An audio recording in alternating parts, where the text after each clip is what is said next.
Assalamualaikum warahmatullahi wabarakatuh. Selamat sore Pak Rido dan teman-teman. Perkenalkan kami dari grup 17 dari kelas berpikir komputasional 06. Di sini ingin mempresentasikan case study 2, yaitu tentang tata kelola bicycle sharing system di Universitas Indonesia.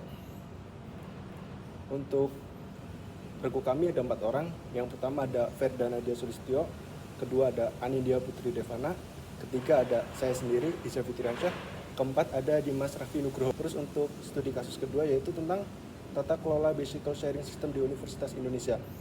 Jadi pada studi kasus ini intinya permasalahan utamanya adalah dalam sistem berbagi sepeda di UI adalah kurangnya efisiensi tentang distribusi sepeda pada jam-jam sibuk yang menyebabkan waktu tunggu pengguna menjadi lama dan kepadatan di stasiun tertentu. Untuk faktor yang perlu dianalisis itu mencakup yang pertama, jumlah stasiun sepeda, tentang berapa banyak stasiun yang tersedia dan lokasinya. Kedua, tentang kapasitas setiap stasiun. Ketiga, jumlah sepeda yang tersedia. Keempat, pola pergerakan pengguna. Kelima, jumlah pengguna yang aktif. Saya dibagikan dalam pada penjelasan subjek PMK yang P. Di sini saya ingin menjelaskan sedikit terkait subjek PMK ini yang diimplikasikan dalam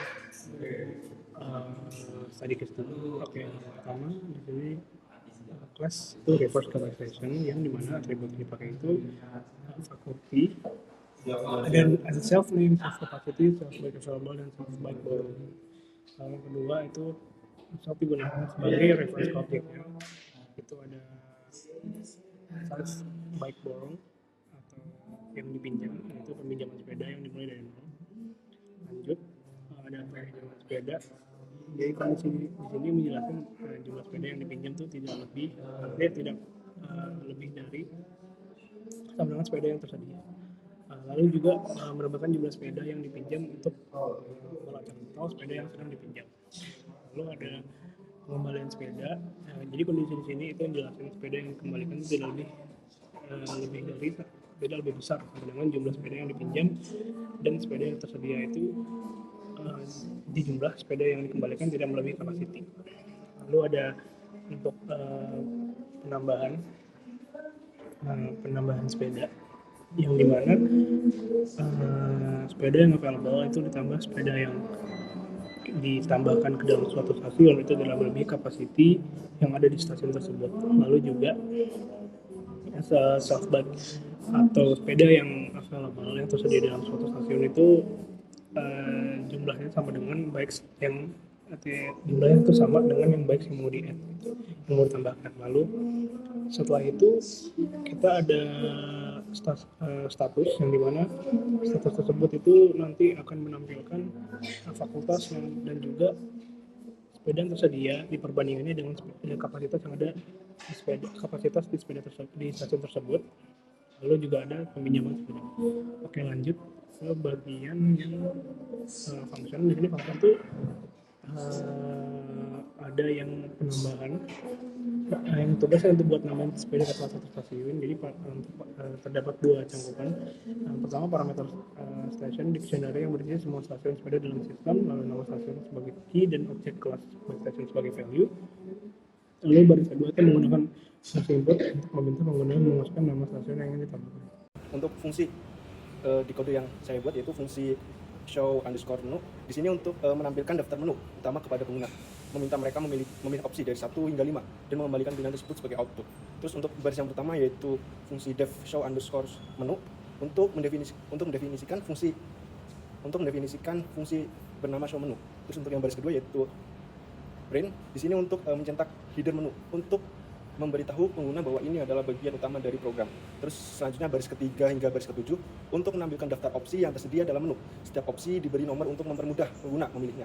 Terus untuk baris ke-8 choice sama dengan input dalam kurung pilih opsi 1 hingga 5. Ini untuk meminta pengguna memasukkan pilihan mereka, yaitu input pengguna disimpan dalam variable choice. Kemudian untuk baris yang ke-9 fungsi return choice, di sini untuk mengembalikan nilai input yang dimasukkan pengguna untuk diproses lebih lanjut oleh program utama. Penjelasan fungsi output yang pertama, fungsi show_status di sini dirancang untuk menampilkan informasi status seluruh stasiun sepeda termasuk jumlah sepeda yang tersedia, kapasitas maksimum, meliputi kapasitas maksimum, dan jumlah sepeda yang sedang dipinjam. Tujuannya adalah untuk memberikan visualisasi yang mudah dipahami oleh pengguna. Terus judul tampilan. Di sini fungsinya untuk menampilkan judul dengan kode strip status stasiun sepeda. Di sini sebagai pengenal awal informasi yang ditampilkan. Terus yang ketiga ada mengakses data stasiun. Di sini menggunakan loop for untuk mengakses semua stasiun sepeda yang tersimpan dalam dictionary station. Terus selanjutnya tahap memanggil status setiap stasiun. Untuk setiap stasiun, fungsi memanggil metode show_status dari objek back station. Metode ini menghasilkan deskripsi status dalam format teks. Selanjutnya adalah untuk mencetak hasil atau output display-nya. Hasil dari metode show status ditampilkan ke layar menggunakan fungsi print. Oke, lalu berikut saya akan menjelaskan pengaplikasian komponen penyeleksian kondisi pada program, yaitu conditional selection yang menggunakan kode if dan else. If itu merupakan kondisi satu, yaitu dilakukan pengecekan. Apabila pengecekan kondisi tersebut bekerja, maka kondisi satu bernilai true. Namun apabila if salah, maka kondisinya bernilai false. Berdasarkan program, yaitu digunakan pada fungsi untuk meminjam sepeda salah satunya. Persyaratannya yaitu apabila sepeda yang ingin dipinjam kurang dari atau sama dengan kapasitas yang tersedia, maka bernilai benar. Sedangkan apabila sepeda yang ingin dipinjam melebihi dari kapasitas, maka bernilai false, yaitu berdasarkan kode pada baris pertama, yaitu mendeklarasikan fungsi borrow bike yang menerima parameter stations. Lalu baris kedua, pengguna diminta untuk memasukkan input, yaitu berupa nama stasiun. Dan lalu baris ketiga, yaitu untuk pengguna diminta untuk menentukan jumlah sepeda yang ingin dipinjam. Lalu baris keempat, yaitu program memanggil pada objek yang dipilih dari kelas bike station. Jadi ini dari dictionary-nya. Lalu baris ke-6, apabila if sukses, maka sepeda berhasil dipinjam dan menghasilkan output, yaitu Anda berhasil meminjam sepeda dari stasiun tertentu. Nah, apabila suksesnya bernilai false atau salah, maka menampilkan output, maaf, sepeda tidak dapat dipinjam karena tidak cukup di stasiun ini. Oke. Nah, apabila pengguna juga salah memasukkan nama stasiun, maka akan menghasilkan output salah atau bernilai salah, yaitu menampilkan output pesan stasiun tidak ditemukan. Oke, berikutnya saya akan menjelaskan pengaplikasian penjelasan sub CPMK data statis, yaitu pada kode komponen data statis yang digunakan yaitu adalah list. List sendiri merupakan sebuah kumpulan item dalam variabel tunggal yang berupa elemen di dalam list dapat diganti sesuai dengan kebutuhan. Data statis pada kode yaitu nama-nama stasiun disimpan di dalam sebuah list, yaitu station underscore names, dan kemudian dictionary digunakan untuk membuat objek back station untuk setiap nama stasiun. Stasiun sepeda yang diinisialisasi dengan kapasitas dan sepeda awal yang sudah ditentukan. Sedangkan dictionary digunakan untuk menyimpan daftar stasiun sepeda dan mengaksesnya berdasarkan nama stasiun. List pada data statis merupakan langkah pertama pada main program. Di sini saya akan melanjutkan penjelasan sub CPMK, yakni mengenai data dinamis, di mana data dinamis itu merupakan data yang nilainya itu bisa berubah seiring berjalannya program. Nah, biasanya itu dikelola dengan struktur data seperti dictionary, list, ataupun set. Nah, kalau kita lihat pada code yang tertera pada PPT ini, kita sebagai pengguna itu bisa memilih stasiun sepeda mana yang kita inginkan, serta kita juga bisa memilih jumlah sepeda, baik yang dipinjam atau dikembalikan selama program berjalan, yaitu dengan memasukkan input secara manual sesuai dengan pilihan kita sebagai pengguna. Baik, penjelasan sub CPMK selanjutnya adalah looping atau pengulangan. Jadi di sini saya akan menjelaskan pengertian dari fungsi pada code berikut secara berbaris, di mana baris pertama itu adalah definite show underscore status station, itu adalah untuk mendefinisikan fungsi bernama show underscore status, dan itu tuh untuk menampilkan status semua nama stasiun sepeda di dalam sistem. Lalu untuk baris kedua, kita menampilkan header status stasiun sepeda menggunakan fungsi print. Untuk baris ketiga, for station in station.values, kita itu mulai perulangan for untuk mengiterasi semua stasiun sepeda yang ada di dictionary station.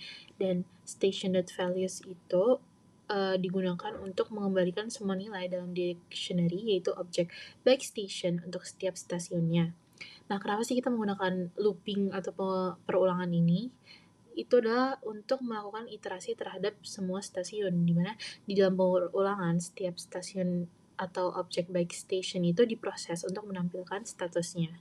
Dan untuk baris keempat, station.show_status, itu kita memanggil metode show_status pada objek back station untuk mendapatkan status stasiun berupa string.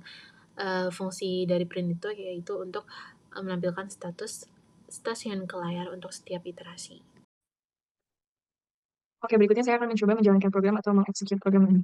Pertama, pencet tombol ini. Lalu akan ditampilkan menu utama berupa tampilan nama dan status, video sepeda, dan lain-lain. Lalu kita pilih nomor 1 untuk tahu nama dan status stasiun. Nah, ditampilkan nama satu stasiun, lalu ini jumlah sepeda dengan kapasitas yang ada, dan ini status sepeda yang dipinjam. Lalu misalnya kita ingin pinjam sepeda yang dulu. Kita tulis fakultas. Banyak yang dipinjam 10 sepeda. Lalu akan ditampilkan Anda berhasil meminjam 10 sepeda dari fakultas yang tadi kita sudah tulis. Lalu berikutnya menu utama misalnya kita ingin menambahkan sepeda, pilih pada opsi 4. Misalnya kita ingin menambahkan sepeda pada fakultas FT. Misalnya kita ingin menambahkan 5 sepeda. Lalu akan ditampilkan berhasil menambahkan 5 sepeda ke fakultas FT. Lalu opsi berikutnya misalnya kita ingin mengembalikan sepeda, pilih opsi 3. Lalu nama stasiun yang kita kembalikan sepeda yaitu Fakultas Psikologi. Banyak yang sepeda yang kita kembalikan, misalnya tadi kita pinjam 10, bisa kita kembalikan 5. Lalu akan ditampilkan Anda berhasil mengembalikan 5 sepeda ke Fakultas Psikologi. Lalu kita ingin mengecek lagi tampilan nama dan status stasiun saat ini. Pilih opsi 6. Maka akan ditampilkan yang tadi berubah Fakultas FT karena kita tambahkan 5 sepeda, sedangkan Fakultas Psikologi, itu sepedanya sisa 5 dari 20 tersedia, karena 5-nya dipinjam. Dan 5 tadi 10 pertama dipinjam, 5 udah dibalikin. Tapi kalau misalnya kita kembalikan sepeda, nomor 3. Kita pilih opsi 3. Kita ingin mengembalikan sepeda ke Fakultas FT. Nah, terus misalnya kita ingin kembaliin 5 sepeda. Nah, dia tidak bisa untuk mengembalikan sepeda karena yang fakultas yang kita pinjam sebelumnya itu dari stasiun Fakultas Psikologi. Lain misalnya kita ingin pada nomor 2 pinjam sepeda pada stasiun Fakultas sebanyak 15 sepeda. Maka misalkan maka sepeda stasiun tidak cukup karena kurang dari kapasitas sepeda yang tersedia. Lalu penjelasannya misalnya kita ingin opsi 4 dan fakultas itu menambahkan sepeda sebanyak 25. Maka akan diambilkan, maaf tidak dapat menambahkan 25 sepeda karena kapasitas maksimumnya adalah 20 di setiap stasiun. Oke, lalu berikutnya Lalu saya kita akan pilih opsi menjelaskan keluar, yaitu opsi 5. pengaplikasian komponen penyeleksian kondisi Selesai. pada program. Lalu akan Yaitu ditampilkan, conditional selection yang menggunakan lalu akan ditampilkan, kode terima if kasih dan telah else. menggunakan sistem If itu berbagi merupakan sepeda. kondisi 1, yaitu Lalu kita dilakukan pilih opsi pengecekan keluar, apabila yaitu opsi 5. pengecekan kondisi tersebut bekerja, Selesai. maka kondisi 1 bernilai true. Lalu akan Namun ditampilkan, apabila if salah, maka lalu akan kondisinya ditampilkan, bernilai terima false. kasih telah menggunakan sistem Berdasarkan program berbagi yaitu sepeda. digunakan pada fungsi untuk Lalu kita meminjam pilih sepeda opsi salah keluar, satunya. yaitu opsi 5. Persyaratannya yaitu apabila Selesai. Lalu akan sepeda ditampilkan, yang ingin dipinjam kurang dari atau sama lalu dengan akan kapasitas ditampilkan, terima yang kasih telah tersedia, menggunakan sistem maka bernilai berbagi benar. sepeda. Sedangkan apabila Lalu sepeda kita yang pilih ingin opsi dipinjam keluar, lebih yaitu dari opsi 5. kapasitas, maka bernilai false, yaitu Selesai. berdasarkan kode pada baris Lalu akan pertama, yaitu ditampilkan, mendeklarasikan fungsi borrow byte lalu yang akan menerima ditampilkan, parameter terima kasih stasiun. telah Lalu menggunakan baris sistem kedua, berbagi sepeda. pengguna diminta untuk memasukkan input Lalu kita yaitu pilih opsi keluar, berupa yaitu nama opsi 5. stasiun. Lalu baris ketiga Selesai. yaitu untuk Lalu pengguna akan diminta ditampilkan, untuk menentukan jumlah sepeda yang ingin lalu dipinjam. akan ditampilkan, terima kasih telah Lalu menggunakan baris sistem keempat berbagi yaitu sepeda. Lalu program kita pilih memanggil opsi pada keluar, yaitu objek opsi 5. yang dipilih dari kelas bike Selesai. station. Jadi ini dari Lalu akan ditampilkan, dictionary-nya. Lalu baris ke-6, lalu apabila akan if sukses, ditampilkan, maka terima kasih sepeda telah berhasil menggunakan sistem dipinjam berbagi dan sepeda. menghasilkan output yaitu Lalu kita Anda pilih berhasil opsi keluar, meminjam yaitu opsi 5. sepeda dari stasiun tertentu. Selesai. Nah, apabila sukses Lalu akan dengan false ditampilkan, atau salah, maka menampilkan output lalu akan maaf, ditampilkan, sepeda tidak terima dapat kasih telah menggunakan sistem dipinjam karena berbagi tidak sepeda. cukup di stasiun ini. Lalu kita pilih opsi keluar, yaitu Nah, opsi 5. apabila pengguna juga salah memasukkan Selesai. nama stasiun, Lalu akan maka ditampilkan, akan menghasilkan output lalu akan salah ditampilkan, terima atau kasih telah bernilai menggunakan salah, sistem yaitu berbagi menampilkan sepeda. output pesan Lalu kita stasiun pilih opsi tidak keluar, ditemukan. yaitu opsi 5. Baik, mungkin ini merupakan contoh lain dari output code yang bisa dihasilkan dari program yang kita bikin. Untuk langkah-langkahnya sama seperti yang dijelaskan oleh Verda pada video sebelumnya. Kita akan memilih satu opsi dari 5 opsi yang tertera pada menu utama.